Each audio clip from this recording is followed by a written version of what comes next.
তাদের বক্তব্য আমার কনফিউজ মনে হয়েছে যে তারা সত্যিকার অর্থে মূল ঘাতককে খুনি কারা তারা সম্ভবত শনাক্ত করতে পারেনি।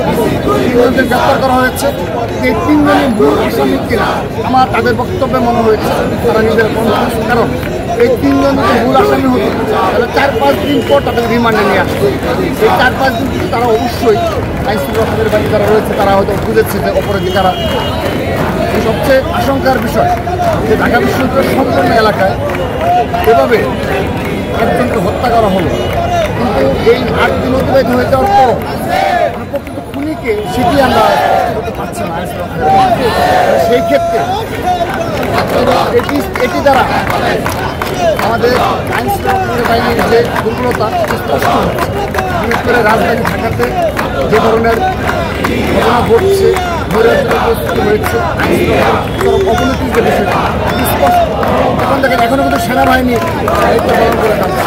সেনাবাহিনীর অনুপস্থিতিতে কী ধরনের পরিস্থিতি সৃষ্টি হতে পারে সেটি কিন্তু আমাদের এর মাঝে আরেকটু বিষয় আমি নিয়ে আসবো।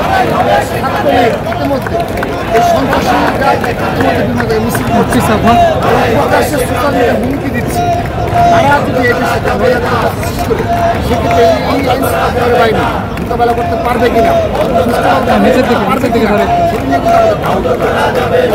একটু নিচের দিকে সামনে হত্যার মাধ্যমে সামনে এসেছে। সেজন্য ছাত্রদল আমরা সামনে হত্যা সঠিক তদন্ত এবং বিচার অনুরোধ রয়েছে।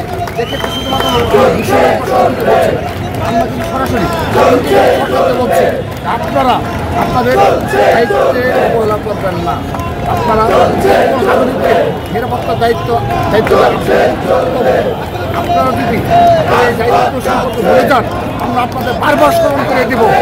যেভাবে স্মরণ করে দেওয়া প্রয়োজন আমরা সেভাবেই স্মরণ করে দেব। আমরা সামনে একটা বিচার দেখি, যদি কোনো প্রতিকার না পাই, যেহেতু আমরা অনেক সময় দিয়েছি, আমরা ভুল করবো না।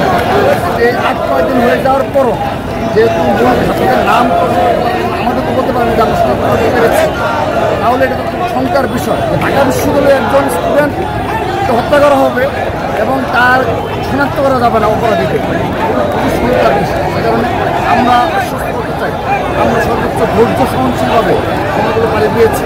আমাদের হয়তো ঢাকা বিশ্ববিদ্যালয়ের যারা নেতাকর্মী রয়েছে তারা অবশ্য ক্ষুব্ধ রয়েছে, সেই জন্য ক্ষুব্ধ থাকা অবস্থায় তাদের কিছু দাবি রয়েছে সেই দাবিগুলোর প্রতি আমাদের কেন্দ্রীয় সংসদ থেকে আমরা সহমত পোষণ করেছি, সমর্থন জানিয়েছি।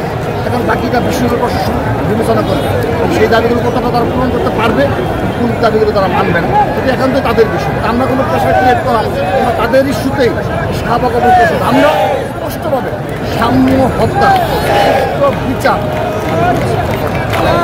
ঝড় বৃষ্টি উপেক্ষা করে প্রায় 1000 নেতাকর্মীর সমাবেশ হয়েছে।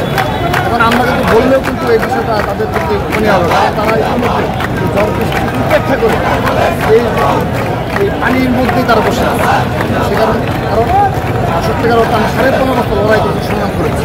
আপনি দেখবেন সামনে যে ভিডিওগুলো প্রকাশ পেয়েছে সেখানে জুলাই আগস্ট আন্দোলনের সমস্যার ভূমিকা এবং সর্বশেষ ব্যবস্থায় হত্যার পরের দিনও আর কৃত সাহস এবং সাম্য নয় সাম্য পরিবার আমাদের দলের এখন এই হত্যাকাণ্ডের দাবিতে স্বাভাবিকভাবেই নেতা পরিবার ক্ষুব্ধ রয়েছে এবং স্বাভাবিকভাবেই তারা এই বিচারের দাবিতে সোচ্চার থাকবে এটি সবাই। দেশের নাম্বার 1 ট্রেডিং অ্যাপ নিফটি ফার্স্টে পাচ্ছেন ট্রেডিং এর সব সুবিধা, dual exchange access, company analysis, portfolio তৈরি করা সহ আরও অনেক ইউনিক ফিচারের সাথে ট্রেড করতে ডাউনলোড করুন এক্ষুনি।